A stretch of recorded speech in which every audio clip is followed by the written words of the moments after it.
और इसमें जो हम आपको पढ़ाने जा रहे हैं वो मेनली होगा किसके लिए, तो बीपीएससी का जो टीचर का जो एग्ज़ाम होने जा रहा है उसके लिए। दूसरा है दरोगा के लिए, उसके लिए भी आपका एक काम करेगा। तीसरा एनटीपीसी एग्ज़ाम है। और इन सब चीज़ के अलावा अभी जो बीपीएससी होने वाली है उसमें भी आपको काम कर जाएगा। तो इसमें देखिएगा, आपको कुछ लिखना नहीं है, सारा चीज़ समझना है। और जो याद करने की चीज़ें हैं वो आपको हम कराते चलेंगे, तो उसके लिए आपको टेंशन उतना नहीं लेना है। बस आप सीधे यहाँ पे समझते चलिए। आपको हम ज़्यादा से ज़्यादा इसमें क्या है फैक्ट करा देंगे जो पूछा जाता है। और दूसरा जो कॉन्सेप्ट का जो आपको ज़रूरत पड़ेगा वो केवल और केवल समझने के लिए, तो वो हम आपको करा देंगे थोड़ा थोड़ा करके। तरीका हमारा अपना होगा पर्सनल, और उसी के आधार पे हम आपको यहाँ पे क्लास लेंगे और उसके बाद पूरा एक एक करके सारी चीज़ें आपको बताते चलेंगे। आज हमारा पहला क्लास है और पहला क्लास आप लोग जानते हैं इंट्रो होता है। तो इंट्रो हम अभी करेंगे। तो आपको सबसे पहले पढ़ना क्या है वो आप समझ लीजिए, तभी जाके आपको फायदा होगा, अन्यथा आप इधर उधर भटकते चलेंगे। तो अब सबसे पहले आपको हम यहाँ पे 3 चीज़ें बताने जा रहे हैं। पहला पॉलिटी, दूसरा पॉलिटिक्स और तीसरा होता है पॉलिटिकल साइंस। अब इस सब में अंतर क्या है और क्या क्या, थोड़ा आप यहाँ बारीकी से समझ लीजिए। कोई बात बोलते हैं तो उसको आप सुनते जाइए, क्योंकि उसमें कॉन्सेप्ट छुपा होता है कई सारा। तो आप तभी समझेंगे जब आप इन सब चीज़ों को जानेंगे। सबसे पहले आप देखिए पॉलिटी क्या है। पॉलिटी है, इसको हिंदी में क्या बोलते हैं, तो इसको हिंदी में बोला जाता है राज व्यवस्था। अर्थात जो स्टेट है जिसे राज्य कहा जाता है, तो राज्य कैसे चलेगा उसके लिए जो व्यवस्था बनाई गई है वही इसमें आता है। अर्थात ये व्यवस्था का अध्ययन है। व्यवस्था का अध्ययन कैसे होगा, तो उसके लिए नियम होंगे, कानून होंगे, और उन नियम और कानूनों का संकलन जहाँ पे भी होगा उसे क्या कहा जाएगा, संविधान कहा जाएगा। तो दुनिया में जितने भी अच्छे देश हैं, बड़े देश हैं, फ्रांस है, भारत है, संयुक्त राज्य अमेरिका है, सभी का अपना अपना एक संविधान है। लेकिन दुनिया में एक ऐसा भी देश है जो विकसित देश है, काफ़ी संपन्न देश है, बहुत पढ़ा लिखा भी है, सब चीज़ है उसके पास, लेकिन उसके पास संविधान नहीं है। तो वह देश कौन सा है, तो वह देश है ब्रिटेन। आपसे कई बार एग्जाम में पूछा भी जाता है कि इसमें से किस देश के पास अपना लिखित संविधान नहीं है, तो ब्रिटेन के पास लिखित संविधान आज तक नहीं है। लेकिन उसने 200 वर्षों तक भारत पे राज किया और दुनिया के कई देशों पे राज किया है, वो लगभग 60-70 देशों पे।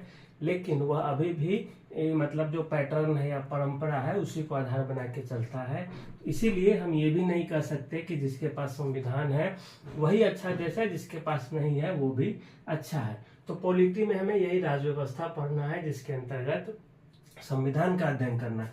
दूसरा एक वर्ड आता है पॉलिटिक्स। पॉलिटिक्स का मतलब राजनीति। जैसे अभी दिल्ली में अरविंद केजरीवाल जी की जो आप पार्टी है, आम आदमी पार्टी, वो और बीजेपी के बीच में जो खींचातानी चल रही है, बीजेपी और कांग्रेस के बीच में जो चलते रहता है, ये ऐसे बोले तो वो ऐसे बोलो, हम ऐसे आएंगे तो वो ऐसे आएंगे, वो ये करेंगे तो हम ये करेंगे, तो ये हो जाता है पॉलिटिक्स। पॉलिटिक्स में अब क्या होता है, पॉलिटिक्स कहाँ कहाँ हो सकती है, तो पॉलिटिक्स व्यक्ति के स्तर पे भी हो सकती है, आपका पड़ोस से राजनीति चल रहा हो।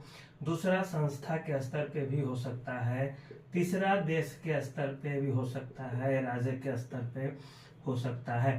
तो व्यक्ति भी कर सकती है, कोई संस्था है वह भी राजनीति कर सकती है, कोई देश है, राज्य है, ये सब भी राजनीति आपस में कर सकते हैं। तीसरी चीज आती है पॉलिटिकल साइंस।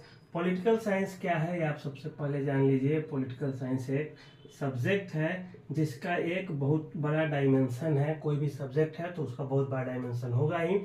तो अब पॉलिटिकल साइंस क्या है, तो ये आप समझिए। सबसे पहले यहाँ पॉलिटिकल साइंस के अंतर्गत आप व्यवस्था का अध्ययन करते हैं। राजनीतिक व्यवस्था कहाँ की कैसी है, क्या उचित है, स्वतंत्रता क्या है, समानता क्या है, इसका इतिहास क्या है। आपको लॉस्की का पढ़ना होगा, आपको सेंट साइमन का पढ़ना होगा, आपको जेम्स और मिल का पढ़ना होता है, उपयोगितावाद का सिद्धांत। तो उसमें एक सैद्धांतिक राजनीतिक व्यवस्था होता है, फिर संविधान पढ़ना होता है, फिर IR जिसे अंतर्राष्ट्रीय संबंध, इंटरनेशनल रिलेशन, वो पढ़ना होता है। फिर समाज में राजनीति का क्या महत्व है वो आपको पढ़ना होगा। तो कई सारे इसके डायमेंशन है, वो आपको नहीं पढ़ना है। IR भी पढ़ना है तो BPSC मेंस के लिए थोड़ा बहुत, और इसका UPSC में बहुत बड़ा रोल है IR का, तो वहाँ पढ़ना है। यहाँ आपको ये सब चीज़ें नहीं पढ़नी। अब बात रही क्या जो पॉलिटी हम पढ़ेंगे वो पॉलिटिकल साइंस का पार्ट है, तो हाँ है, पॉलिटी पॉलिटिकल साइंस का पार्ट है, लेकिन हम ये नहीं कह सकते इसका मतलब कि पॉलिटिकल साइंस जो है वो पॉलिटी का पार्ट है, जबकि पॉलिटी जो हम पढ़ेंगे वो इसी का एक बेटा समझ सकते हैं पॉलिटिकल साइंस का। तो यहाँ तक तो बात आपको समझ में आ गई होगी कि आपको पढ़ना क्या है, तो पॉलिटी पढ़ना है। अब इसमें हम आगे आपको क्या बताने जा रहे हैं कि पॉलिटी के अंतर्गत क्या क्या पढ़ा जाता है और इसके जो आधार होते हैं वो क्या होते हैं, क्योंकि ये बहुत एक तरह से आप पढ़ते जाएंगे तो फंसते भी चले जाएंगे इसमें, और अच्छे से थोड़ा देख लेंगे तो समझते हुए चुपचाप निकल जाएंगे कहाँ पे क्या पढ़ना है, क्या छोड़ना है, क्या करना है। तो अब देखिए, अब आप जो ये पॉलिटी है जिसे राज्य व्यवस्था कहा जाता है, तो इसमें हम किस चीज़ का अध्ययन करते हैं? राज्य का अध्ययन करेंगे, क्योंकि राज्य की व्यवस्था की बात होती है। तो अब राज्य को लेकर अरस्तु, जो एक पश्चिमी विचारक था ग्रीक का, उसने बड़ी अच्छी इसकी व्याख्या की है, उसी को आज तक के आधार माना जाता है। तो पॉलिटी का जो फादर ऑफ पॉलिटी जिसे बोला जाता है, फादर ऑफ पॉलिटिकल साइंस कह सकते हैं, अरस्तु था। अरस्तु एक बहुत बड़ा विद्वान था, पश्चिमी दार्शनिक भी था, लेखक भी था, कई सारी चीजें थे अरस्तु के साथ। अरस्तु, एक और सवाल आप याद रखेंगे यहाँ पे, अरस्तु आया तो फिर याद आ गया, अरस्तु के जो राजनीतिक गुरु है वो कौन थे? तो प्लेटो। यह भी परीक्षाओं में पूछा जाता है, अरस्तु का गुरु कौन था? प्लेटो। प्लेटो का गुरु कौन था? तो सुकरात था प्लेटो का गुरु। ये देखिए पहली क्लास है, इसीलिए थोड़ा आपको भूमिका बताते चलते हैं, तो यहाँ पे आप सीखते चलिए। तो अरस्तु क्या था? राजनीति व्यवस्था या राज व्यवस्था जो हम पढ़ेंगे, फादर ऑफ पॉलिटिकल साइंस कौन है? तो अरस्तु है। अरस्तु का गुरु कौन था? तो प्लेटो था अरस्तु का गुरु। ये भी ग्रीक फिलोसफर थे, प्लेटो भी। और प्लेटो के गुरु कौन थे? तो सुकरात थे प्लेटो के गुरु। अब देखिए, अब राज्य क्या होता है सबसे पहले आप समझ लीजिए। स्टेट, आप समझ रहे होंगे कि स्टेट जो बिहार, उत्तर प्रदेश, मध्य प्रदेश, झारखंड है वो स्टेट है। यहाँ पे स्टेट का एक अलग मतलब होता है, और साइंस में स्टेट सॉलिड लिक्विड गैस होता है, वो अलग है। ठोस द्रव्य गैस विज्ञान का स्टेट है वो, यहाँ पे नहीं। यहाँ पे स्टेट का क्या मतलब है? तो यहाँ पे स्टेट का मतलब है 4 चीजें होनी चाहिए, तब आप किसी को राज्य कह सकते हैं। क्या चीजें 4 होती है? तो इसमें पहला चीज है कि उसके पास कुछ भूभाग हो।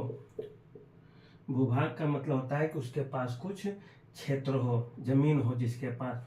दूसरी बात क्या है? तो वहां पे जनसंख्या होनी चाहिए।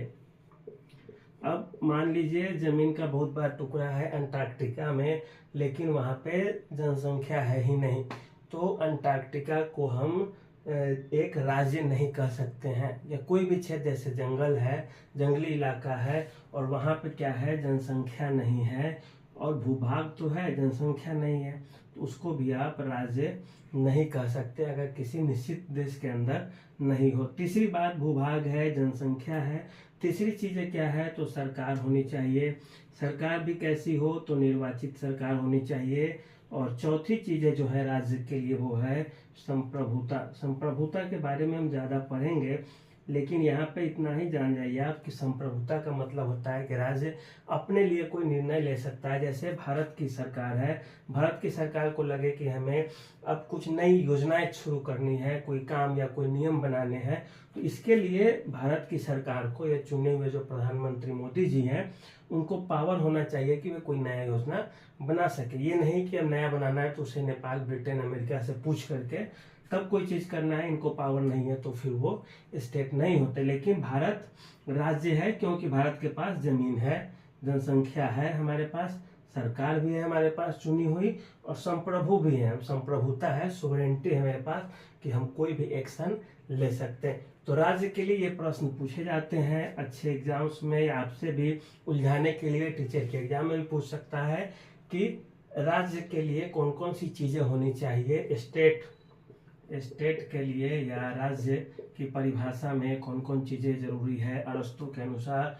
तो पहला भूभाग क्षेत्र होना चाहिए, जनसंख्या होनी चाहिए, सरकार होनी चाहिए और संप्रभुता उसके अंदर होनी चाहिए। तो ये चारों चीज़ें आप याद रखेंगे। और इसके बाद एक चीज़ और यहाँ पे आप जान लीजिए, उसके बाद फिर हम आगे बढ़ेंगे, तब फिर उसके बाद आपको बहुत चीज़ें समझ में आएगी। अब यहाँ पे एक 3 और टर्म है जिसे आप समझिए, आप समझ गए। फादर ऑफ पॉलिटी अरस्तु है। स्टेट के लिए 4 चीजें बताई गई है, क्या क्या। तो क्षेत्र होनी चाहिए, जनसंख्या होनी चाहिए, सरकार होनी चाहिए और संप्रभुता होनी चाहिए। अब हम क्या पढ़ेंगे, 2 और चीजें देख लीजिए आप। एक स्टेट होता है जिसे राज्य कहा जाता है, दूसरा होता है एक नेशन। नेशन का मतलब क्या होता है, राष्ट्र अर्थात देश। और एक नया टर्म है एक तरह से ये नेशन स्टेट, जिसे क्या बोला जाता है हिंदी में, राष्ट्र राज्य। राष्ट्र राज्य है, ये 3 चीजें हैं। अब यहाँ पे आप देखिए राज्य किसे बोला जाएगा, तो अभी बताए थे आपको कि उसके पास क्षेत्र होनी चाहिए, जनसंख्या होनी चाहिए और इसके बाद क्या होनी चाहिए, तो सरकार होनी चाहिए और सरकार के बाद क्या, तो संप्रभु होना चाहिए, वो संप्रभु। तो ये 4 चीजें राज्य के लिए। राष्ट्र किसे कहा जाता है, राष्ट्र का मतलब होता है कि आपके अंदर कुछ भी हो, विविधता हो, विभिन्न जाति धर्म के लोग हो, कुछ भी हो, उससे हमें कोई मतलब नहीं है। लेकिन अगर राष्ट्र की बात आती है तो सारी चीजें भूलकर सीधे सीधे बोले कि हम इस राष्ट्र के हैं। इसका सीधा सा मतलब आप इसे समझ सकते हैं, जैसे भारत है, भारत में अलग अलग भाषा धर्म जाति के लोग रहते हैं, लेकिन वे सब लोग, जैसे भारत की सरकार बोले हिंदी हमारी राष्ट्रभाषा रहेगी, फलाने नदी हमारी राष्ट्रीय नदी रहेगी, फलाना धर्म हमारा राष्ट्र का धर्म होगा, सारे लोग हिंदू मुस्लिम सिख ईसाई सारे मिलकर बोले नहीं आज से हम हिंदू हैं, आज से मुस्लिम हैं, हम आज से सिख हैं, तो वो मान ले, कोई एक भाषा को मान ले, कोई एक राष्ट्र के सिद्धांत को मान ले, और एकल अभिव्यक्ति जिसे कहा जाता है उसे आप कह सकते हैं एकल अभिव्यक्ति जब आ जाए राष्ट्र के रूप में तो उसे आप एक राष्ट्र कहेंगे। तो राष्ट्र क्या है, राज्य से बड़ी इकाई है, क्योंकि एक राष्ट्र में कई राज्य हो सकते हैं। उसके बाद ये आप समझ गए कि एक मास लेवल पे एक यूनिफिकेशन या एकीकरण का चीज है, वो नेशन है। नेशन स्टेट आजकल के समय में एक बहुत बड़ी चीज है। इसका मतलब क्या होता है नेशन स्टेट का, जैसे कोई एक कंट्री बना है, कंट्री है तो कई सारे स्टेट्स होंगे, उसके अंदर कई सारे स्टेट्स होंगे, तो ये सारे मिलके बोले कि चलो हम सब मिलके एक देश बनाते हैं, और वो देश कौन सा है, तो ये देश बन जाता है। और अब ये सब क्या मिलके बोलेंगे कि देखो हमारे यहाँ असमी बोली जाती, हमारे यहाँ जापानी बोली जाती, हमारे यहाँ फ्रेंच बोली जाती, हमारे यहाँ हिंदी बोली जाती, हमारे यहाँ इंग्लिश बोली जाती। हम सब अपने अपने जगह पे जो मन होगा वो करेंगे, कोई दिक्कत नहीं है, लेकिन सब मिलकर किसको मानेंगे, इसको। और हो सकता है इसकी भाषा संस्कृत हो, नेशन की भाषा संस्कृत हो, इन लोगों की अलग अलग भाषा हो, लेकिन ये सब मिलके फिर से इस चीज को भी मानेंगे और अपना अपना भी मानेंगे। इनके अपने नियम कानून राज्य के स्तर पे अलग होंगे, लेकिन देश के स्तर पे कोई कानून बनेगा तो वो इसको भी मानेंगे सारे। तो ये एक बहुत बड़ा कॉन्सेप्ट है और एक तरह से बहुत बड़ा उदारीकरण या उदार स्वरूप है आधुनिक राष्ट्रों का। तो उन्हें हम राष्ट्र राज्य कह सकते हैं। जैसे आप यूएसए को देखिए, संयुक्त राज्य अमेरिका में क्या है, 50 के आसपास स्टेट है, राज्य हैं संयुक्त राज्य अमेरिका में।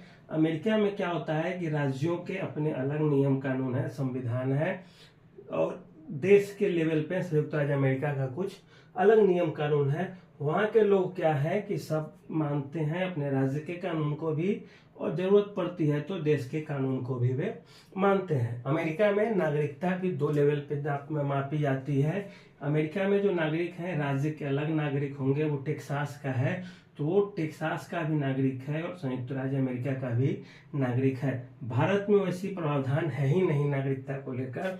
भारत में है कि नागरिक भारतीय गणराज्य के होते हैं, केवल भारत के। वो ये नहीं कह सकते कि हम यूपी के नागरिक है या हरियाणा के नागरिक है, वो सीधे सीधे भारत के नागरिक है और सब बराबर है। अब आगे हम देखते हैं कि इसमें पढ़ना क्या क्या है हमें और कैसे कैसे हम पढ़ेंगे। फिर इसके बाद एक दूसरा लेक्चर आएगा जिसमें आपको हम सारी चीज़ें बताते हुए दिखेंगे। अब पहली बात आ गई अब इसमें कि अब हमें करना क्या है, तो हमें इसमें क्या क्या पढ़ने होंगे। तो इसमें सबसे पहले होता है इतिहास संविधान बनने का, चूंकि हम संविधान के बारे में ही पढ़ेंगे तो जो इतिहास है वो हम आपको हिस्ट्री की क्लास में बता देंगे। उसके लिए आप कोई दिक्कत नहीं है, चूंकि रटने वाली चीज़ें हैं, भूल जाएंगे आप तो बाद में बताएंगे। दूसरी बात है, यहाँ से हम शुरू करेंगे सबसे पहले कि संविधान है तो वो बनी होगी, किसने बनाया था संविधान, तो संविधान सभा ने बनाया था। इसके क्या क्या प्रावधान और प्रक्रिया थे वो हम सीखेंगे। उसके बाद जब ये सीख लेंगे आप, कुछ स्रोत देखेंगे हम कि कौन सी चीज़ें कहाँ से ली गई है, वो स्रोत देखेंगे हम, कैसे कैसे बना था संविधान वो हम देखेंगे। स्रोत के बाद क्या होगा कि एक एक करके हम इसके जो भाग हैं, जैसे पहला भाग आता है संघ और राज्य के बारे में, वो हम देखते हुए यहाँ पे चलेंगे। संघ राज्य होगा, उसके बाद हम नागरिकता पढ़ेंगे। नागरिकता के बाद क्या होगा, मौलिक अधिकार पढ़ेंगे हम। मौलिक अधिकार के बाद क्या होगा, कर्तव्य, नीति निर्देशक तत्व, राज्य के नीति निर्देशक तत्व है, ये सब पढ़ेंगे। और इसके बाद क्या होगा, संघ पढ़ेंगे, फिर राज्य पढ़ेंगे, फिर एक दिन क्या होगा, न्यायपालिका पढ़ लेंगे थोड़ा देर में। तो यहाँ पे आपको थोड़ा थोड़ा बोलते चलेंगे और जो एग्जाम में आते हैं वही केवल बताएंगे। दूसरी इस क्लास की सबसे बड़ी खासियत ये होने वाली है आपके लिए कि आपको बहुत चीज़ें याद नहीं करनी होगी। यहाँ हम बोलते बोलते आपको रिवीजन करा देंगे, रिपीट इतना करेंगे कि आपके लिए ये सब चीज़ें फायदा की चीज़ हो जाएगी और आपको जो आपकी जो तैयारी है वो अच्छा से हो जाएगा। लगभग काम की चीज़ें जिनका अभी पीएससी का जो एग्जाम दे रहे हैं उनके लिए भी फायदे का चीज़ है, लेकिन वो थोड़ा ब्रॉड पढ़ेंगे। ये चूंकि स्पेशलाइज्ड है, जैसे बिहार एसएससी या एनटीपीसी या टीचर्स का जो एग्ज़ाम होने वाला है, ये खास करके जो प्राइमरी टीचर्स हैं उनके लिए ये वीडियो बन रहा है। तो जिनका भी है वो अपना इस चीज़ को फॉलो करें और सुनते रहें यदि समय हो, और नहीं समय है तो फिर कोई बात नहीं, आप किसी अन्य स्रोत से भी पढ़ सकते हैं। ये कोई बड़ी चीज़ नहीं है कि हम ही कोई तोप है जो आपको समझा देंगे। आप कहीं से भी देख सकते हैं, जो अच्छा लगता है वहाँ से देखिए, उसमें कोई दिक्कत नहीं है। तो ये सब चीज़ें देखने के बाद इसके बाद जो कुछ छोटी छोटी चीज़ें आती है, जैसे आपको निर्वाचन आयोग आएगा, तो ये सब चीज़ें ऐसी है कि 2-2, 3-3 मिनट की चीज़ें हैं। तो यहाँ हम आपको क्वेश्चन ज़्यादा से ज़्यादा करा देंगे और थोड़ा थोड़ा बता देंगे कि क्या क्या होता है। और निर्वाचन आयोग है, फिर अनुसूचित जाति आयोग है, फिर जनजाति आयोग है, फिर ओबीसी कमीशन है, वो सब चीज़ें पढ़ने को आपको मिलेगी। कई सारे स्पेशल प्रोविज़न हैं हमारे संविधान में वो, और एक दिन जो संशोधन है मेन जो कुछ कुछ पूछी जाती है, क्योंकि पूरा संविधान आपके लिए संभव नहीं है, किसी के लिए संभव नहीं है, लेकिन इसी में हम मेन राष्ट्रपति, राज्यपाल, high court, lower court, supreme court, subordinate जो अधीनस्थ न्यायालय है, वो सारी चीज़ें आपको हम यहाँ पे बताते चलेंगे। तो खैर वो सब चीज़ें बाद की चीज़ है। आज हम क्या क्या देखे हैं, फादर ऑफ पॉलिटी एरिस्टोटल या अरस्तु को कहा जाता है। राज्य के लिए क्या क्या चीज़ें चाहिए, तो 4 चीज़ें चाहिए थी, वो भी आप सीख लिए हैं। जनसंख्या हो उसका, भूभाग हो उसका, सरकार हो उसकी, और संप्रभुता हो उसकी। उसके बाद क्या क्या पढ़ना है वो आप समझ चुके हैं। पॉलिटिक्स, पॉलिटिकल साइंस में अंतर क्या है ये भी समझ चुके होंगे आप। और इसके बाद जो काम की चीज़ें हैं वो ठीक इसके तुरंत आगे वाली वीडियो में मिलेगी आपको। अगर कुछ अच्छा आपको लगे या बुरा लगे तो आप कमेंट करके बता दीजिएगा, यदि संभव होगा तो उतना हम सुधार करेंगे। इस क्लास का हमारा बस एक ही मकसद है कि आपकी तैयारी थोड़ी ठीक हो जाए, क्लास में बात सुनते सुनते ही आपको बहुत चीज़ें तैयार हो जाए और एग्ज़ाम के लिए वो फायदे की चीज़ हो।